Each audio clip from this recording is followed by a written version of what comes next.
Welcome to the Power of Now What, a podcast on overcoming the various challenges and problems that one encounters when on the spiritual path, when on a spiritual journey, when engaged in a practice or discipline such as meditation, and even post awakening and post enlightenment.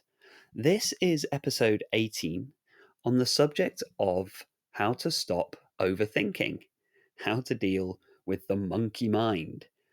Monkey mind is a term that the Buddhists coined, and I believe it quite accurately describes the activity of the mind when it is left to run rampant.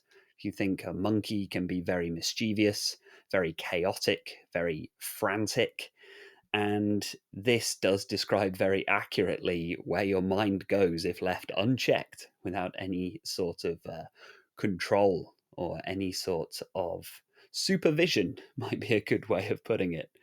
It actually works quite well, I believe, from a scientific perspective, because if we look at the more primal aspects of the brain, the midbrain and the limbic system, we find this could be the source of many of our more troublesome thoughts, because our limbic system, the primal part of our brain, the primal part of our mind, deals with fear and desire.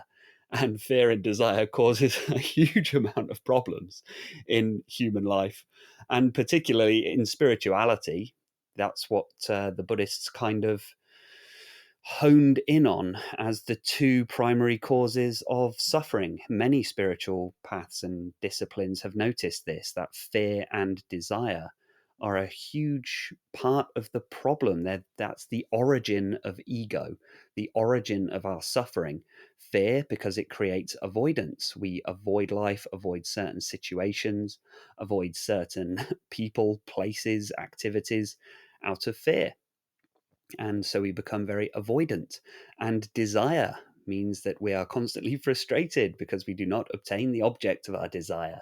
And we form attachments to that which we desire the most. Perhaps we desire something and occasionally obtain it. And so we become attached to the temporary sense of fulfillment and relief that achieving the object of that desire is. So, monkey mind, fear and desire causing a lot of our troublesome thoughts there. And yes, I just find it quite interesting that the Buddhists coined that term monkey mind, and it also quite accurately represents the scientific understanding as well. Now we're going to be looking here at overthinking, the chaotic and frantic thoughts that we struggle to overcome. And on the spiritual path, when engaged in meditation, when engaged in spiritual practices that are designed to quieten and still the mind, despite our best practices, despite our sincere efforts, we simply find that overthinking remains a problem. The monkey mind never seems to fully disappear, never fully seems to go away. Although many of these meditative practices, this could be breath work, it could be focusing on the present, it could be something in Advaita, non duality, in which we sort of disengage from thoughts entirely. You could go the path of away, just disengage from thoughts completely, or the path of towards and uh, try to devour the thoughts and get so close to thought and feeling that it becomes so close that it might as well have disappeared. And there are obviously many practices and many methods that people use in order to try and combat overthinking. So this is the power of now what, and it's what do we do when we feel we can find the present moment quite readily, actually, and we can become immersed in the felt experienced reality that it's only ever now. There is no future. The next moment simply does not exist. There is no past. There is no such thing as the previous moment. It's only ever now. And how interesting it is that even when finding it could even be the full awakening, the full enlightenment, finding actually that thoughts persist. And this can be quite disappointing to a lot of people on the spiritual path, because it's well, wasn't that what we were supposed to be doing? Weren't we trying to be getting rid of thoughts? Weren't we trying to find some peace of mind? Why does this monkey still run rampant in my mind? There's also, I might as well speak to a slightly interesting phenomena where a lot of the time people believe that they're on a spiritual path. Perhaps they find spiritual books and they begin to take on spiritual practices and terminology, but they're not trying to find inner peace when it comes to quieting and stilling the mind and finding some sense of internal peace. I find that quite interesting. I quite find it quite fascinating.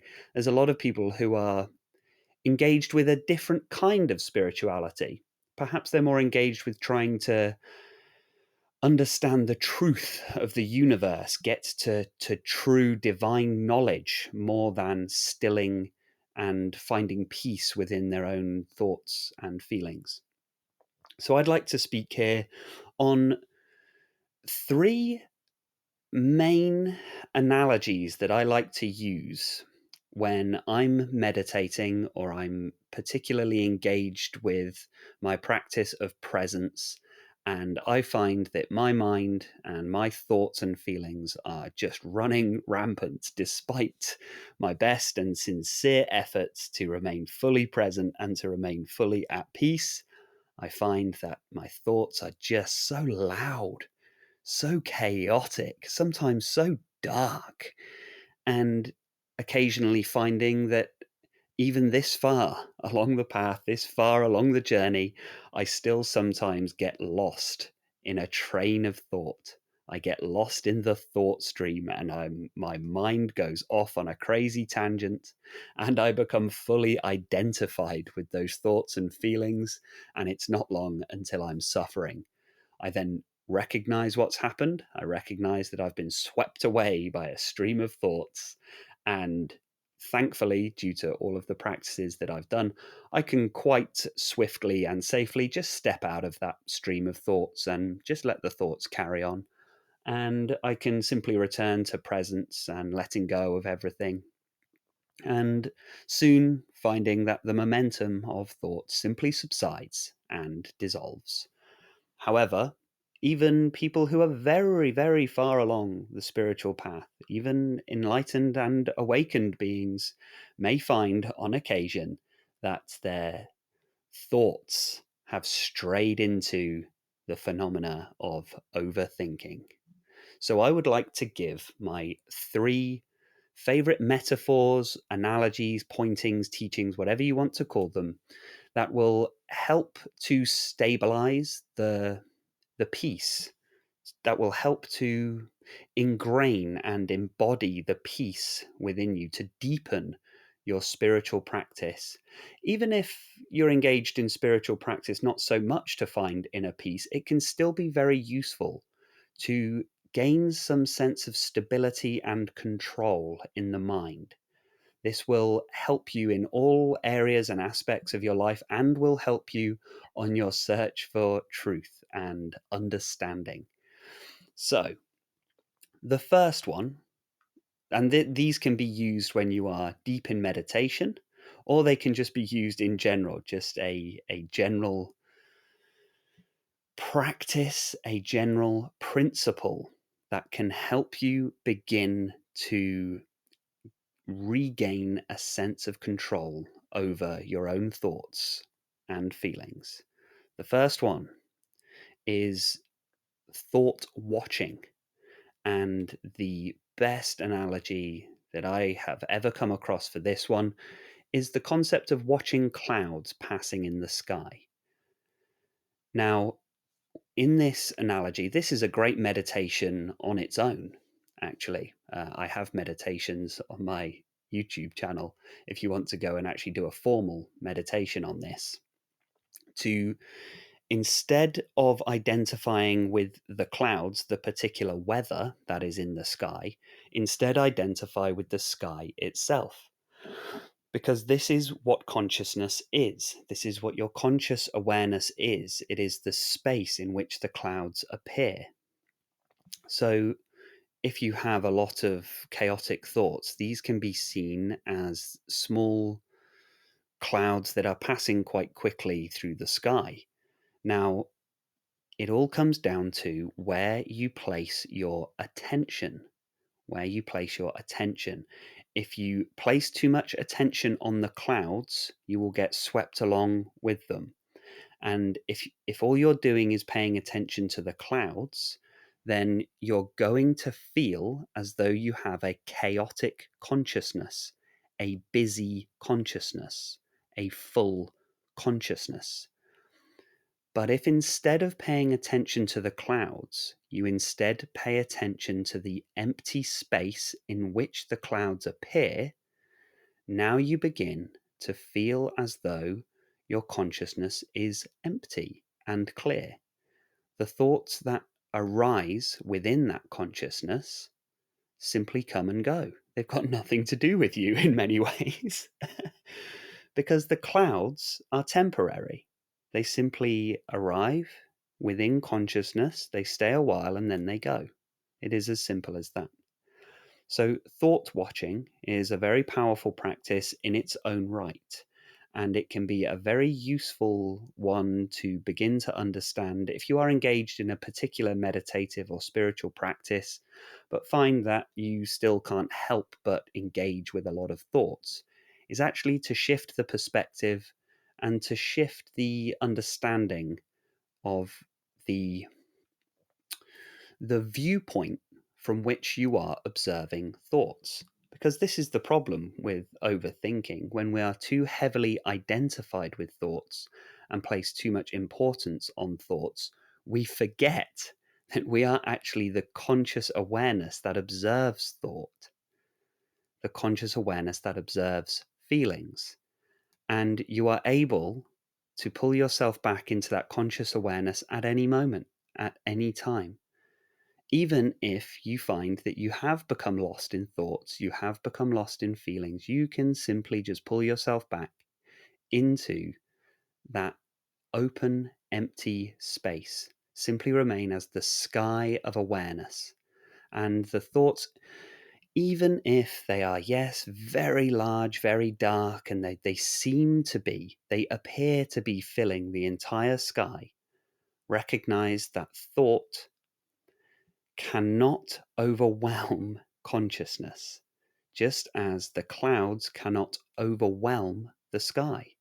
Even the biggest clouds, the biggest storm clouds that there could possibly be, could not possibly overwhelm the sky. The sky always remains infinitely able to contain all of the clouds. And the sky is there before the cloud, during the cloud, and after the cloud.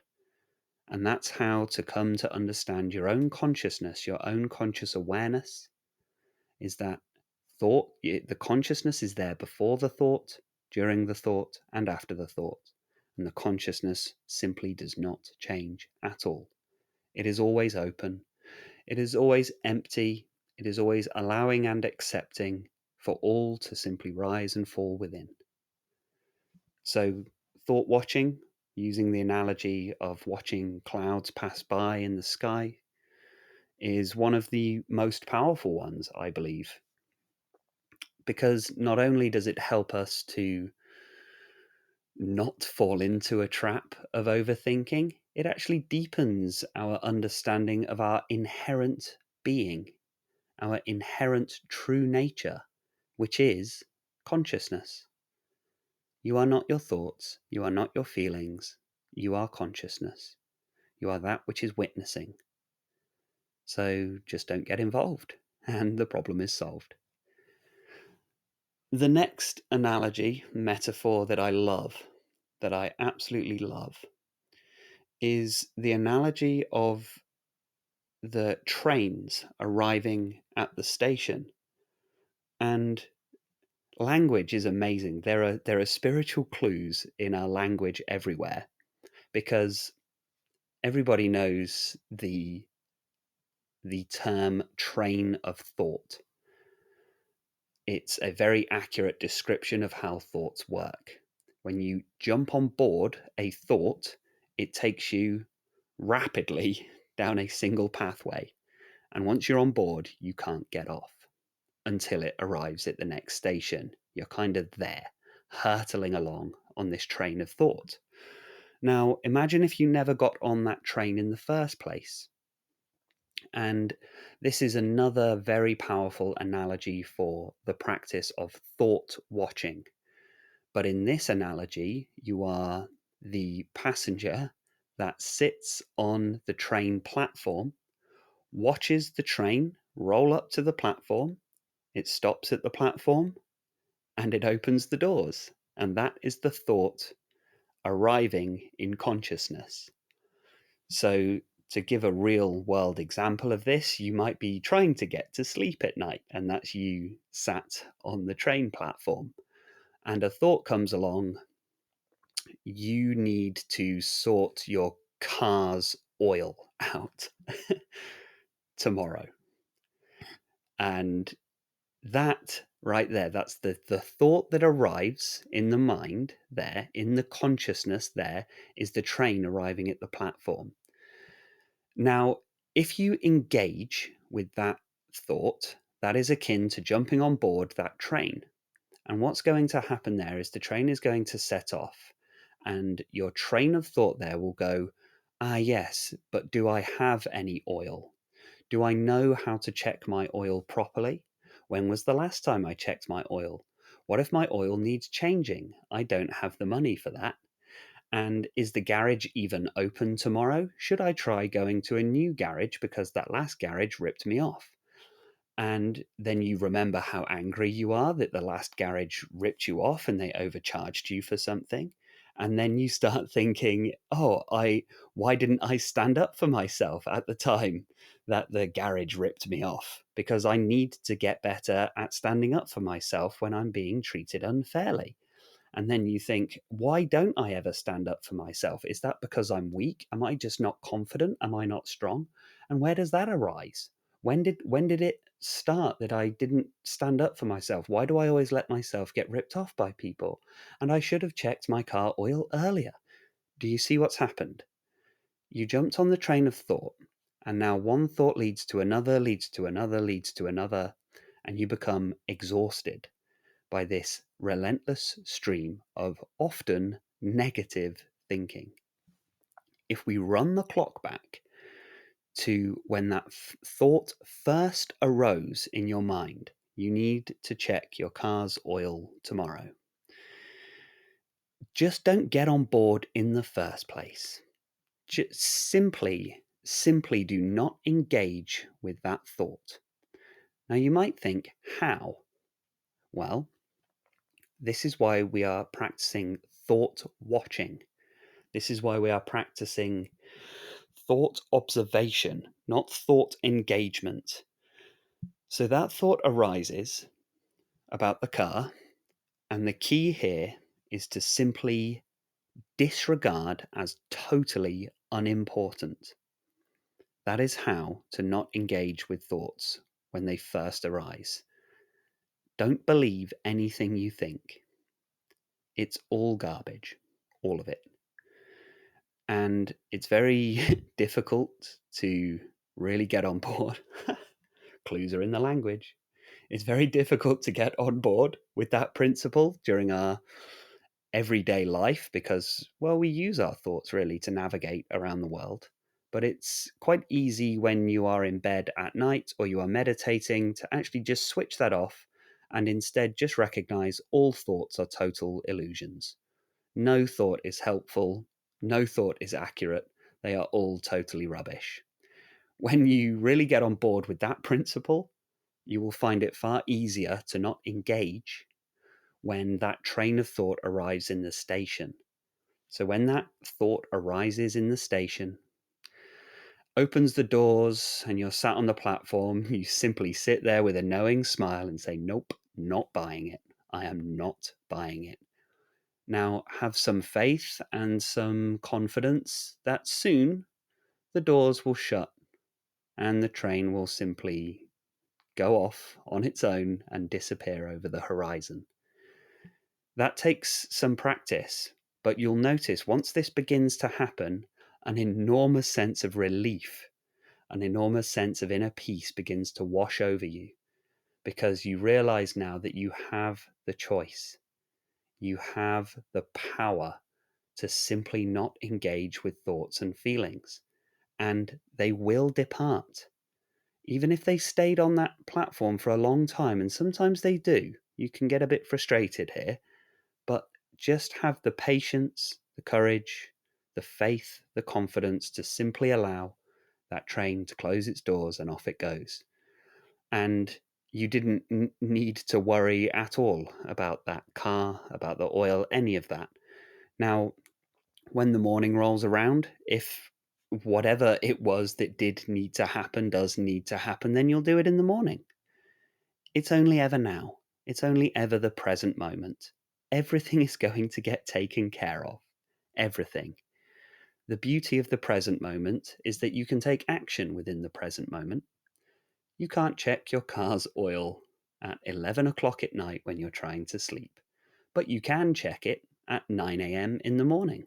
And because it's only ever the present moment at 9 a.m. in the morning, when the thought arises, I should check my car's oil, you do it. Done. No dramas, no stress, no frustration, no anxiety, no anger. It just happens. So that's the second metaphor that I love for this practice of thought watching, the practice of meditation, and finding inner peace by gaining control over our overthinking. The third metaphor, analogy that I love to help us regain control over our inner peace and to not engage with thoughts when they arise is the analogy of viewing yourself and imagining yourself as a fish swimming through the water. So, sat in meditation or laying in meditation, you're simply breathing and you're abiding as the self in full, total inner peace. And you are a fish that's just gently gliding through the water. That's all, just no effort needed, just simply abiding within the water. And you become aware of a worm on a hook that's just dangling down, just below the surface of the water, and you just become aware of this. Now, the worm on the hook is the thought arising. And let's come up with another example right here. Let's say you have a partner, life partner, husband, wife, whatever, or you're in a relationship, and suddenly you're trying to sleep at night, or you're just driving along and just trying to mind your own business, or you're meditating, and all of a sudden a thought comes up, a little memory of something that person said to you earlier. And all of a sudden you become aware, oh, hang on a minute, was that comment a little off?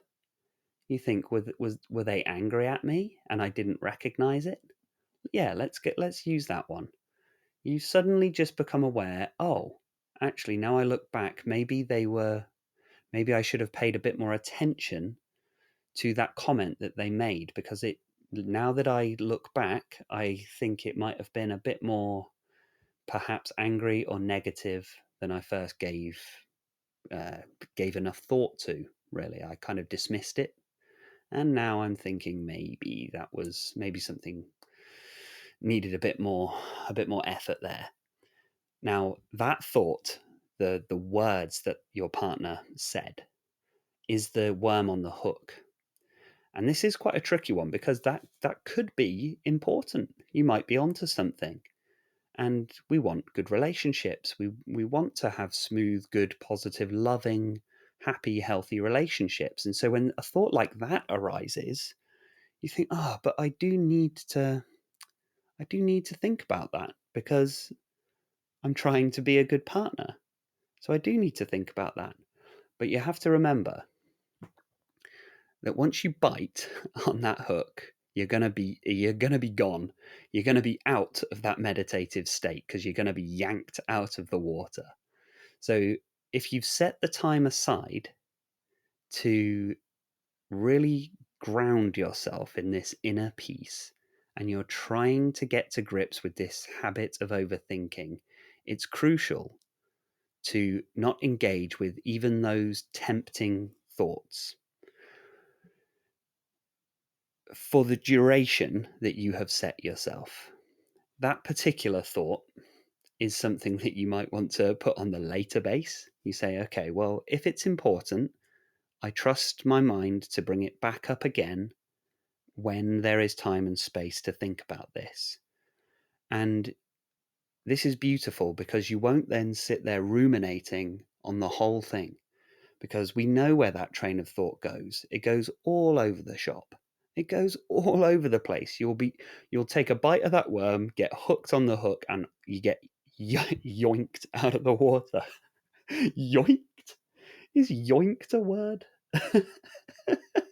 Yanked out of the water. You'll be pulled out of your meditative state and your peace of mind. And I mean, that sort of, relationship kind of thoughts and feelings, a lot of very powerful stuff gets pulled up there.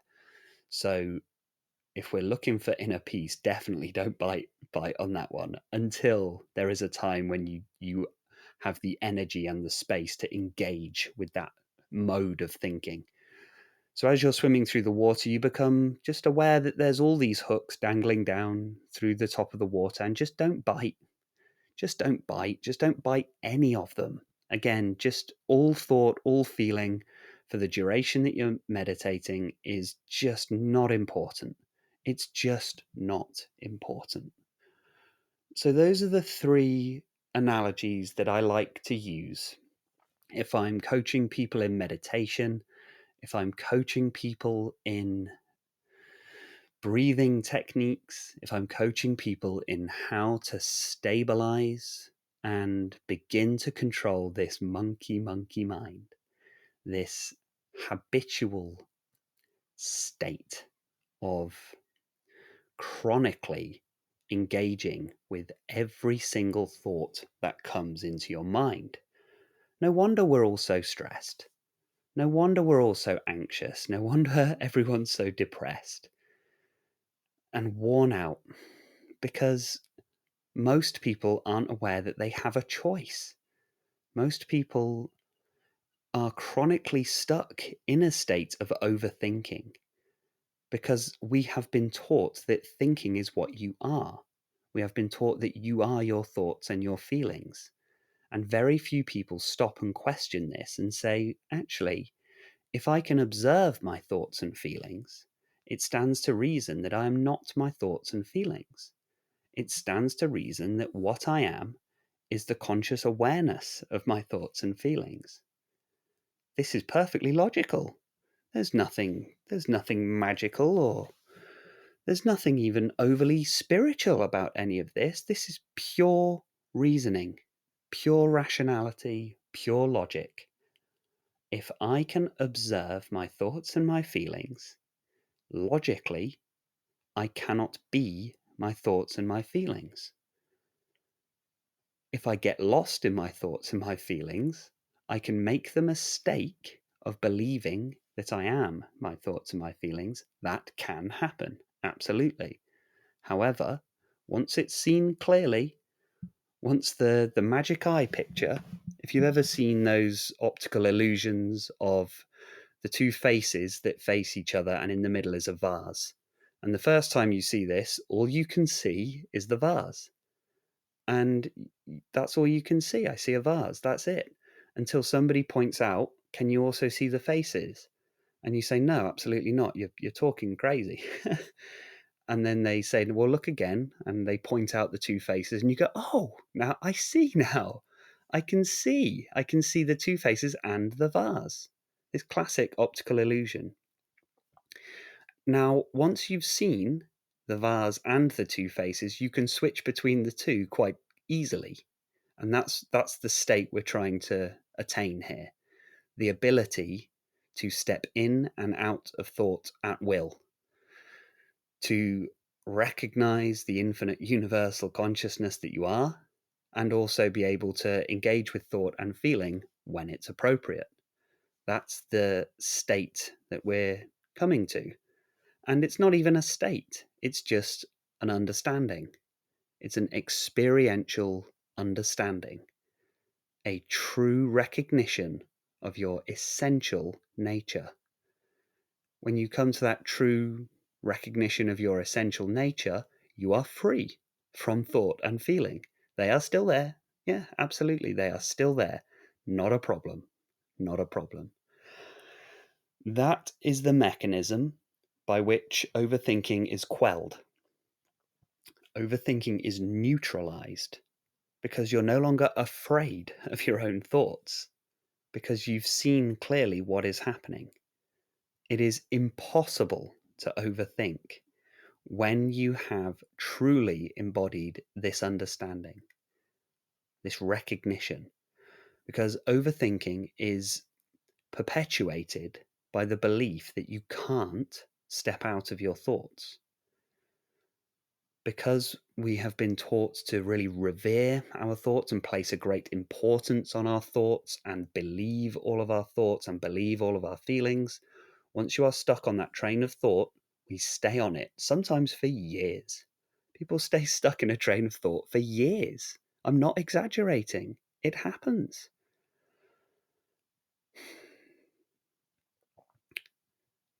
Because we stay stuck on that train of thought due to the belief that you have no option, that you have to stay on that train of thought because that is what life is. But that's not true. That's not true. And that's the next tip I have. So I have two more tips here. One is to do with beliefs. And then lastly, what I'd like to introduce you to is a perspective that actually eradicates thought altogether, a practice that eradicates the thoughts altogether. In those three metaphors that I listed, the thought still arises. The train arrives in the station, the clouds arise in the sky, and the hooks dangle down from the water. And it's kind of annoying that we have to keep ignoring these things. We'd rather they weren't there in the first place, right? I mean, that's what I like anyway. That's the state that I enjoy the most, is when there's not even any hooks anymore. There's no train, there's no clouds.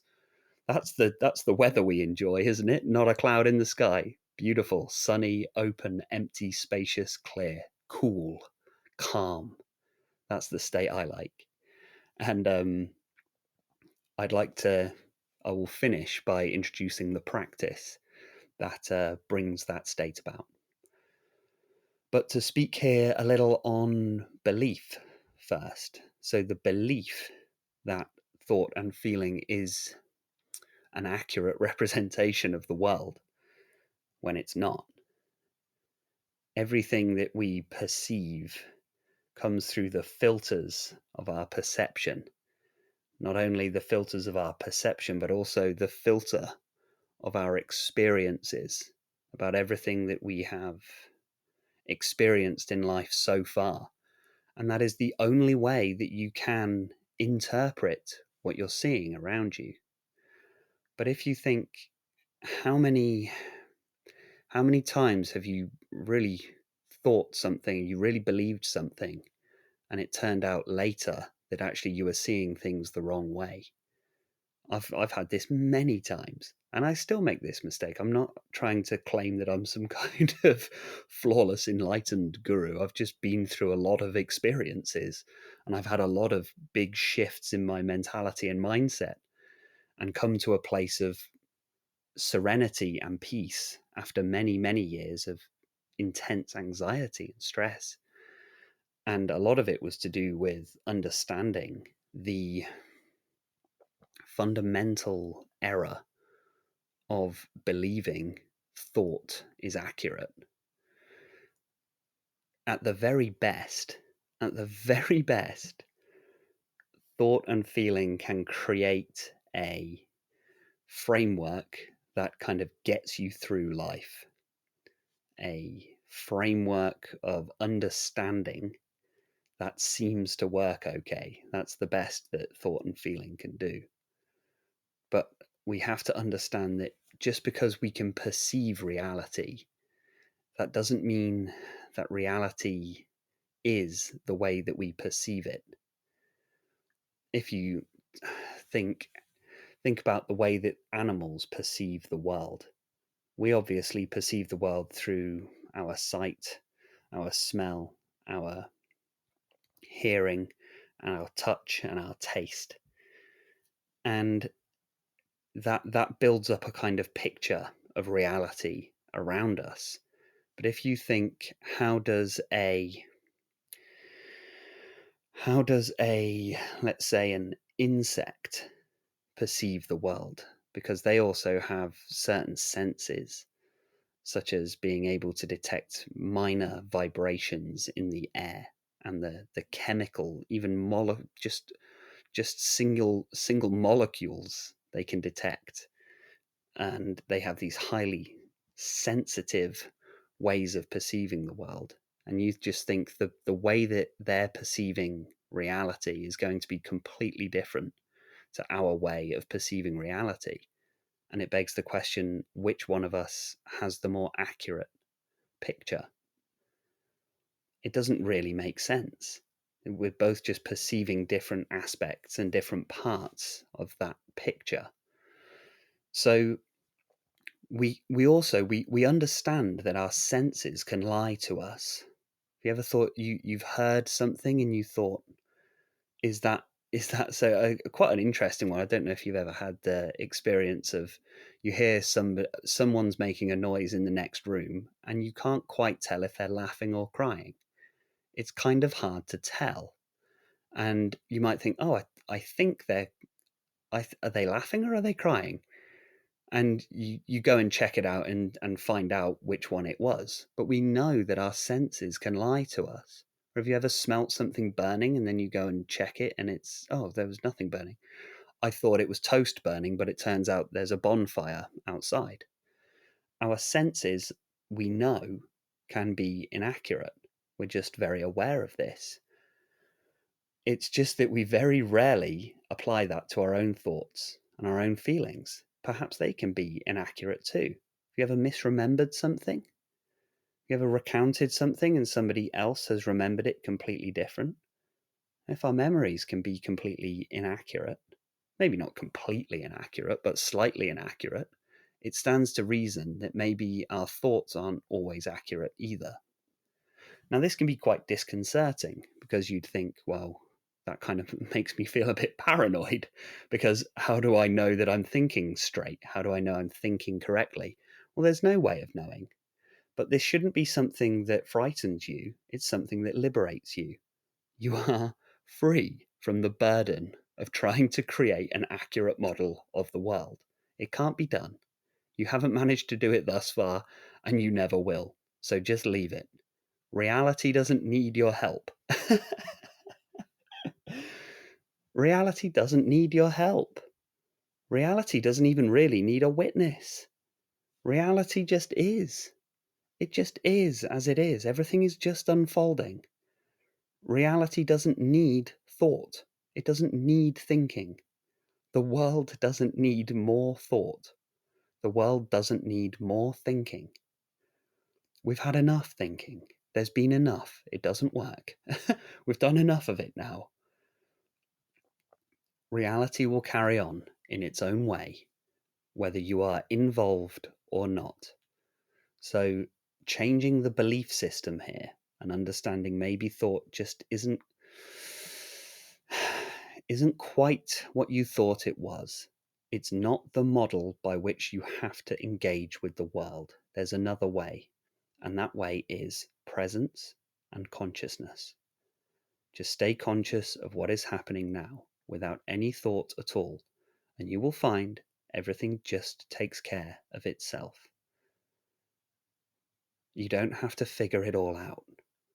Nobody in the history of the human race ever figured it out. No one, and nobody ever will. Because thought doesn't work like that.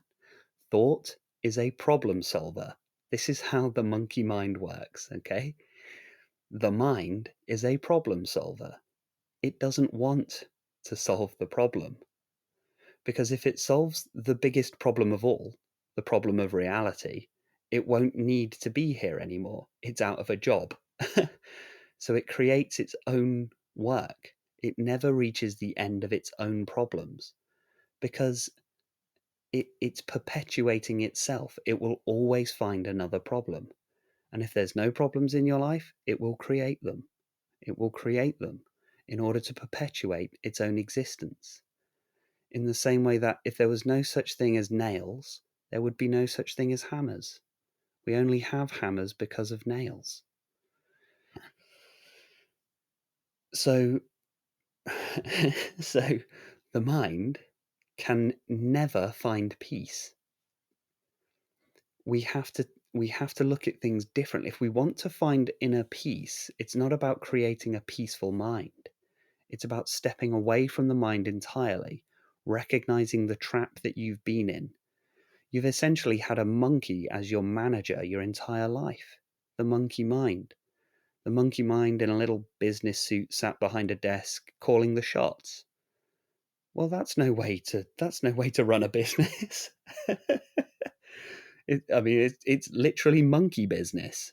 That is absolute monkey business. A lot of people, your entire life has been monkey business because your monkey mind has been running the show. It's been running the shop. We need to ensure that the worker shouldn't be the manager. The manager should be the manager, directing where the worker goes. So the mind is useful for certain tasks, but it's ended up as the head, it's ended up as the ruler, when actually it should be one of the workers in your life. Your mind should work for you. So you, consciousness, should have the mind doing its natural job, yes, as a problem solver. But if you identify too much with the mind, it's going to take over. And because it's a problem solver, to use the hammer and nail analogy again, from the perspective of the hammer, let's say the hammer has senses and sentience, it would view the entire world as a series of nails to be hammered in. To a hammer, everything looks like a nail. To a mind, everything looks like a problem. That is why we overthink, because it's the mind doing its job too well. Too well. Not only is it trying to solve all of your problems, it's predicting problems. It's even creating problems that don't exist in order for it to solve, perpetuating its own existence.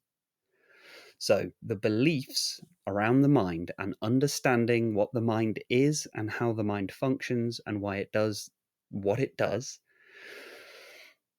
and understanding that it's perfectly safe. It takes just a lot of courage and a lot of confidence to simply let go, recognizing that actually the mind is dangerous. It causes stress, it causes anxiety, it causes fear, it causes depression. So it's the most safe thing to do is let it go. Completely let it go. It is not needed. I mean, I'm not thinking about the next thing to say. I don't have any notes or anything written down here. This is just purely from consciousness itself. I don't know what my next thought is going to be. I don't know what the next thought is going to be. Everything just is. It's just beautiful as it is now. Everything is absolutely fine. So understanding the mind creates problems. The mind creates its own sense of self-importance, and it's our belief that the mind is creating an accurate picture of reality that is causing us to stay stuck on train of thoughts and causing us to overthink. The monkey is running the show. So it's time to sack the monkey. The monkey's allowed to continue running around because it will. There's no way of stopping it doing what it does, but it's just no longer got the manager name tag and the business suit on. You can just let it carry on running around the shop, but now you're in control. Now, the final thing that I wanted to talk about here is a very deep perspective, a very deep as it goes in spirituality, as deep as it possibly goes. So if you found this podcast today because you're more interested in the concept of overthinking and just some cognitive tips and tricks to combat overthinking, and you found everything I've said thus far quite helpful, quite useful, then I will absolutely understand if going too deep into the spirituality aspect of things and going too deep into things isn't for you today. That is absolutely fine. I will perfectly understand if that's enough today. You've got enough to be working with, and that's us for today. I will absolutely understand that. Thank you so much for listening. Take care, be well, and stay present. And don't forget to hit like and subscribe on the way out. And don't forget to follow my YouTube channel if you're a Spotify listener, and don't forget to follow my Spotify if you are a YouTube listener.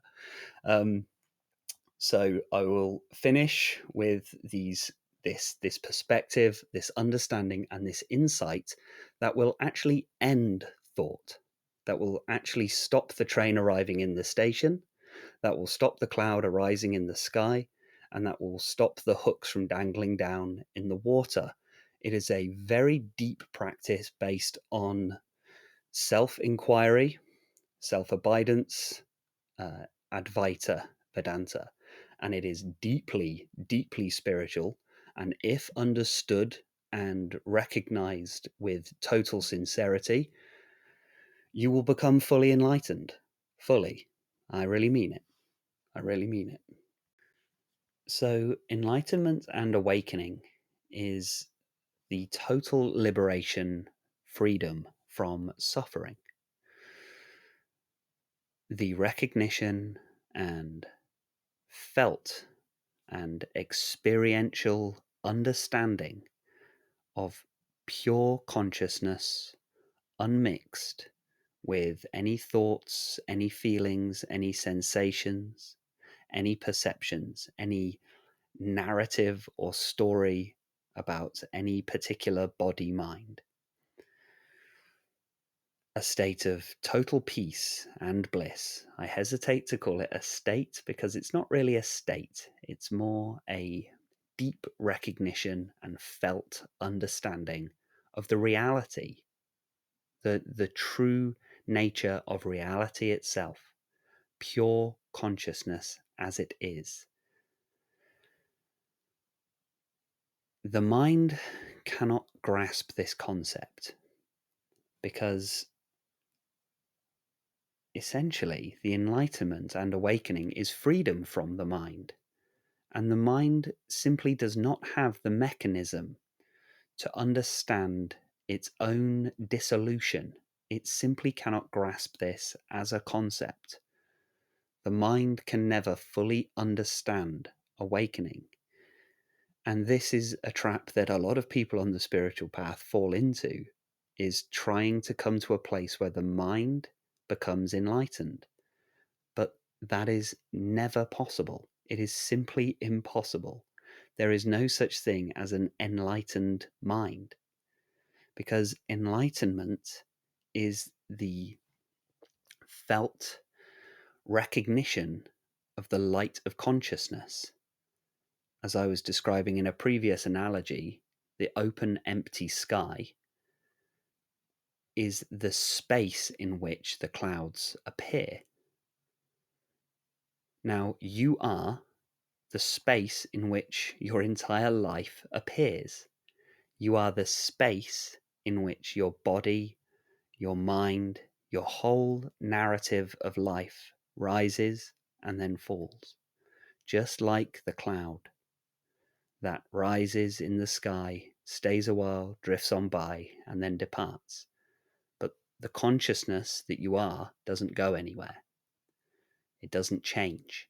It is never stained, it is never colored, it remains infinitely expansive, accepting and allowing of all things to rise and fall within.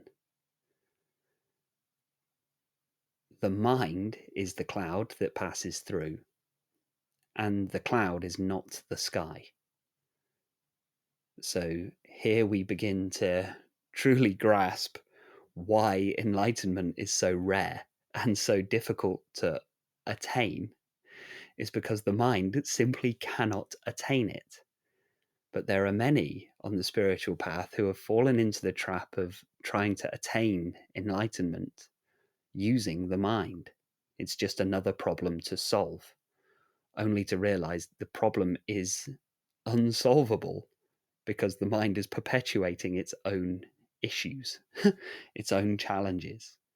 Because the moment the mind feels like you're getting close, it will find a way to try and put a barrier in place to prevent.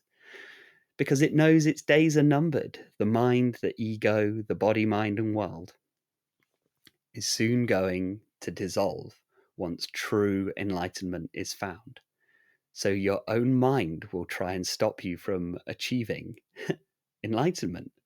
Your own mind is probably your greatest opponent to you finding inner peace.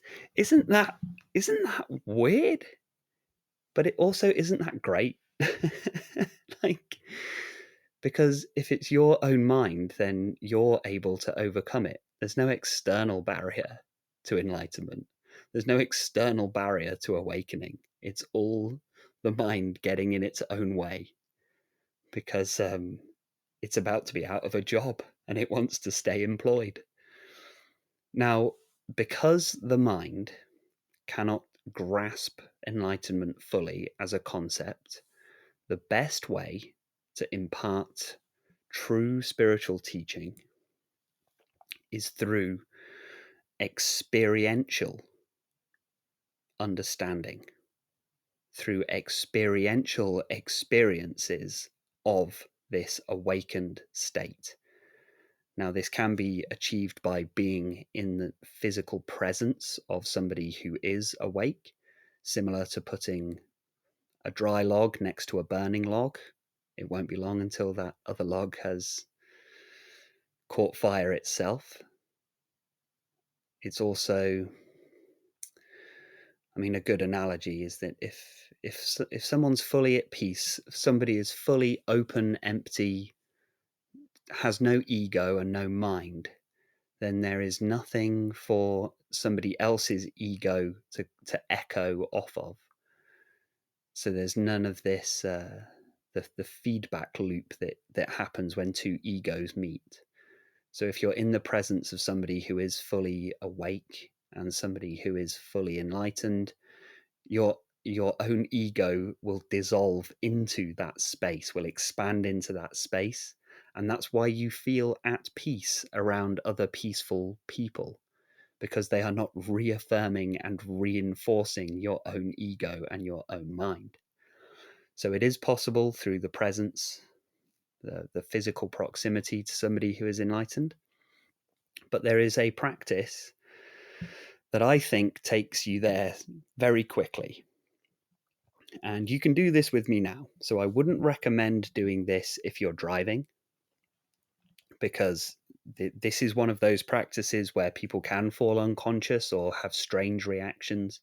People might have kundalini experiences, these energetic expressions of the awakening process, and various things can happen physically and mentally when doing this.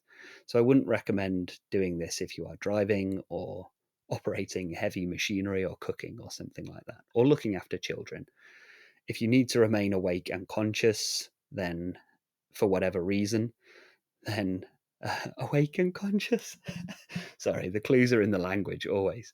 If you need to remain attentive to something that is going on in the physical world, then I wouldn't recommend this practice, because we are about to become awake and conscious. The unity of opposites is everywhere. So, what I'd like to introduce here is actually the eradication of thought. How to actually stop experiencing thought. How to cease experiencing mind. Now, the first thing we're going to do is ask ourselves if we've ever had an experience that we weren't aware we are having.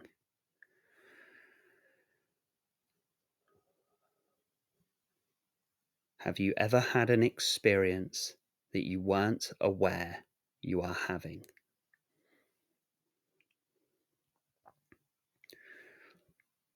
All experience has been experienced.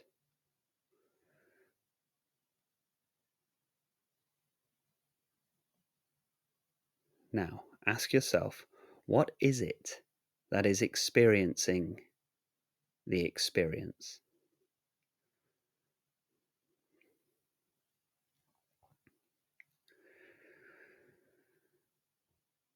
Now,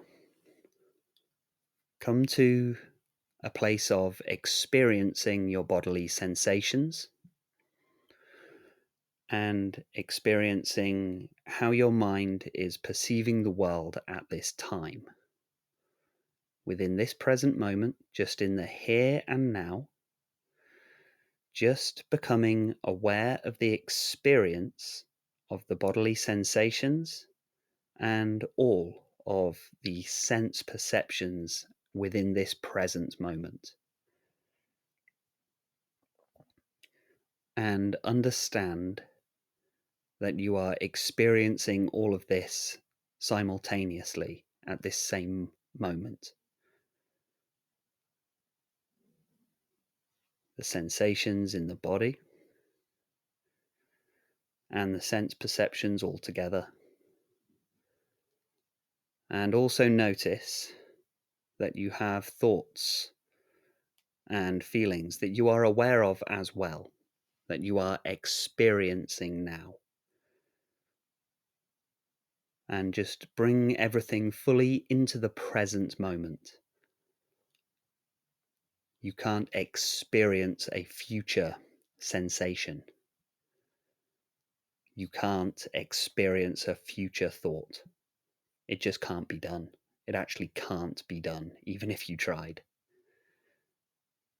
You can't experience a previous sensation. Even if you tried, you could not experience a previous sensation. You can experience a memory. You can experience a prediction. These are thoughts relating to future and past, but these thoughts arise in the present. Now, bringing all of these things together, the sensations in the body, your sense perceptions, your thoughts and feelings, and bring these all into the space of your conscious awareness. Recognize that all of these are actually a single experience. You are experiencing experience. You are simply aware of all of these things.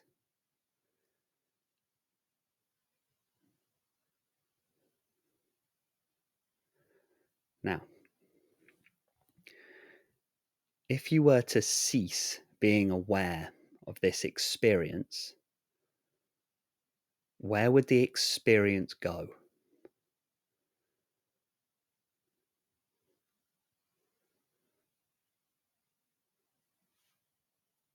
Understand, in order to experience something, we have to be aware of it.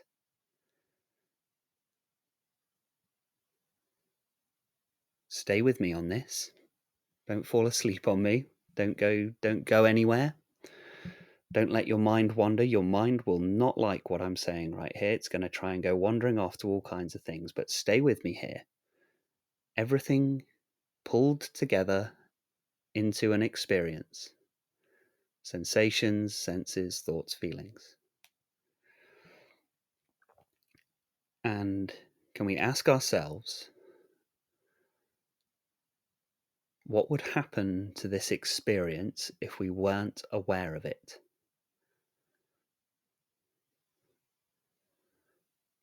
Without awareness, would there be any experience? Would there be any sensations in the body without our awareness?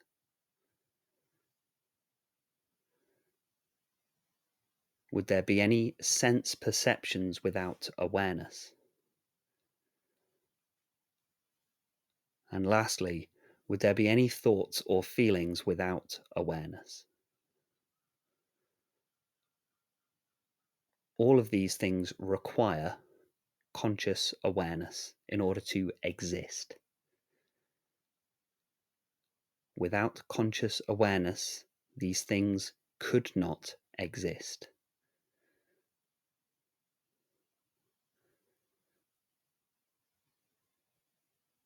Now,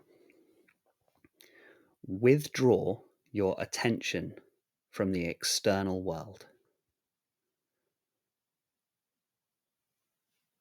Without your attention, the external world simply vanishes. There is no external world. Withdraw your attention from the bodily sensations. Just don't pay any attention to them. And finally, withdraw all your attention from thought and feeling.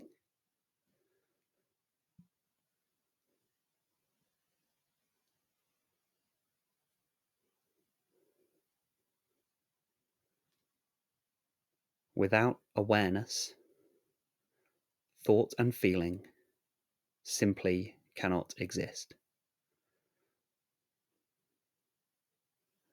Thought and feeling requires awareness in order to exist.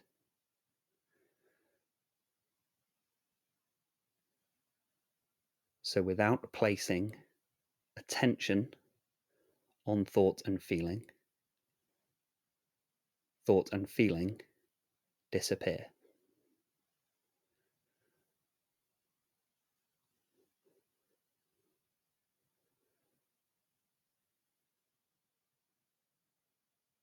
You may continue to be aware that there is something happening,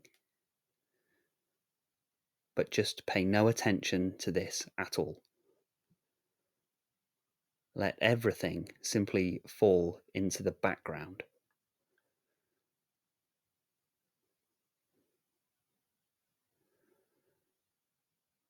Very good. So without placing any attention on any thoughts or feelings that arise, if something does bubble up, just don't pay any attention to these things at all. You may find that due to habit, your attention is continually pulled towards the body, the mind, and the world. This is just habit. When you realize this has happened, just simply withdraw your attention again. Just pull all of your attention away from the body, the mind, and the world.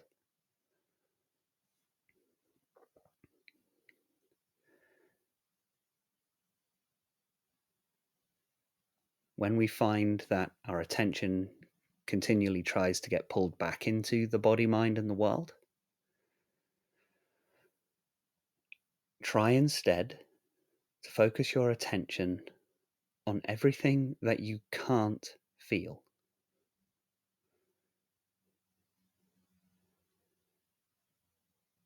Recognize that there is a vast space in the universe of which you have no conscious awareness whatsoever. And be aware that you can't feel it.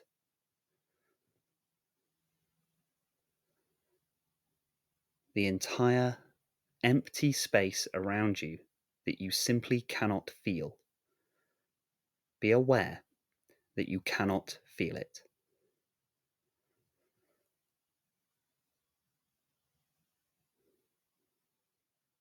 What is the sensation of the awareness of the absence of sensation?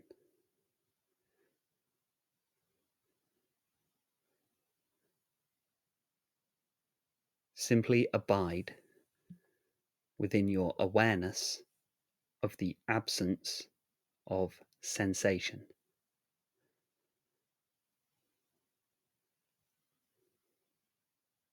Simply being.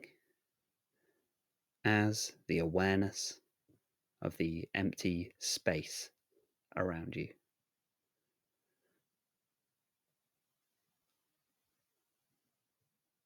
The entirety of the body-mind, a single experience that now simply dissolves and expands.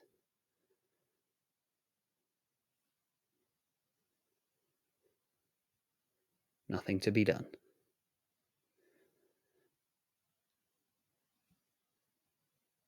You've always been this open, empty expansiveness. The awareness of everything that you cannot feel.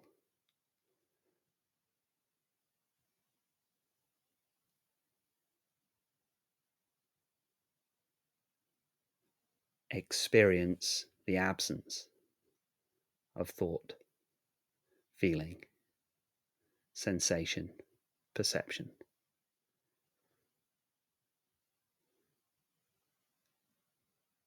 Continually keep attention on the empty space that you cannot feel.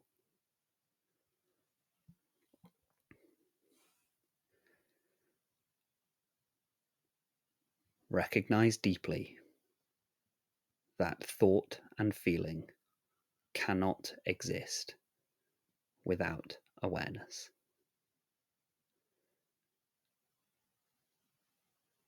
Without attention placed upon thought and feeling, no thought or feeling can rise.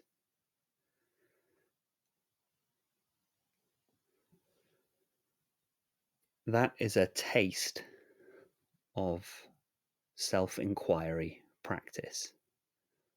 A small taste. If you found any insight or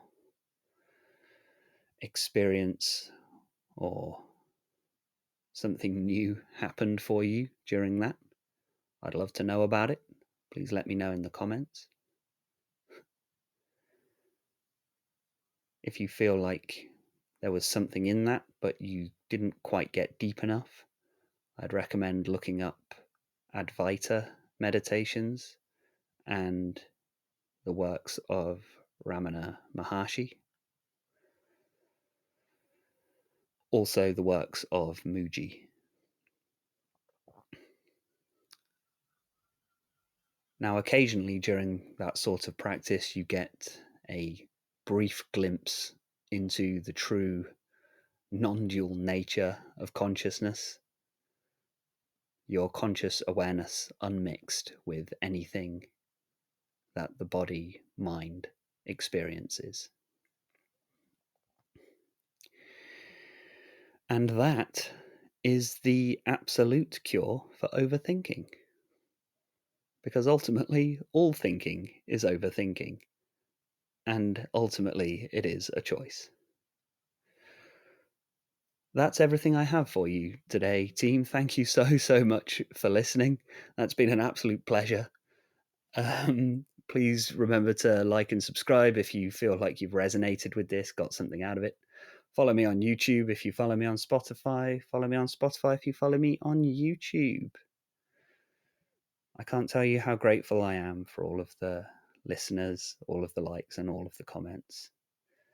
You can find me on Instagram, Corin_Bryant_, and watch this space for more projects that are coming up in the near future.